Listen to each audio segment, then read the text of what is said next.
Бұл атақ ғылым, мәдениет, қала шаруашылығы, халыққа білім беру, денсаулық сақтау саласында қалаға сіңірген ерекше еңбек үшін жұмысшыларға, инженер-техник қызметкерлерге, қызметшілерге, зейнеткерлерге, қаланың қоғамдық өміріне белсене араласқаны үшін өндіріс озаттарына беріледі. Құрметті атақ қоғамдық ұйымдардың, кәсіпорындардың, мекемелердің ұсынуы бойынша қалалық мәслихат депутаттары сессиясының шешімінен кейін табысталады. 1970 жылдан бері Теміртау қаласында 40 адам құрметті азамат атағына ие болған. Согласно правилу, утвержденным Қаланың құрметті азаматы атағына арнайы ережелер бекітілген. Осы ереже Қарағанды облысы аумағы бойынша баршаға ортақ. Соңғы рет 2012 жылы бекітілді. Осы ережеге сәйкес қала аумағында арнайы комиссия құрылады. Осы комиссияға үміткерлер өздеріне қатысты құжатты тапсырулары қажет. Белгілі ережеге сәйкес қаланың құрметті азаматы атағына жыл сайын тек 3 адам ғана ұсынылады. Құрметті азамат атағы заңсыз сотталған және кейіннен сот шешімі бойынша толық ақталған тұлғаларды қоспағанда соттылығы бар, сондай-ақ бұрын сотты болған тұлғаларға берілмейді. Бұл атақ үміткерге өмір бақиға беріледі. Биыл Теміртау қаласында аталмыш атаққа кәсіпкер Қайдар Ахметшин, аймақтық Кешункай федерациясының директоры Вадим Басин және Нұр Отан партиясының облыстық филиалының сарапшысы Иван Георгий ұсынылды.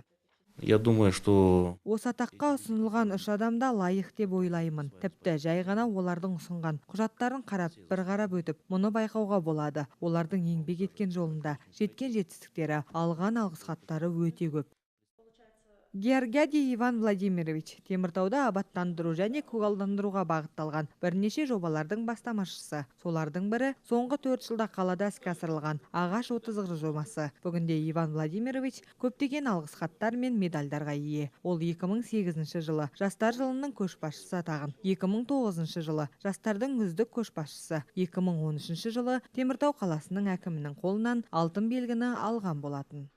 Награждение – это достижение какой-то цели. Белгілі бір құрметке ие болу дегеніміз ол өз еңбегінің жемісін көру деген сөз. Осы күнге дейін мен қаншама алғыс хаттар мен сыйақыларға ие болдым. Оның ішінде республикалық деңгейлегілер де болды. Олардың ешқайсысын бөліп жара алмаймын. Қандай атақ алсам да лайықпын деп ойлаймын.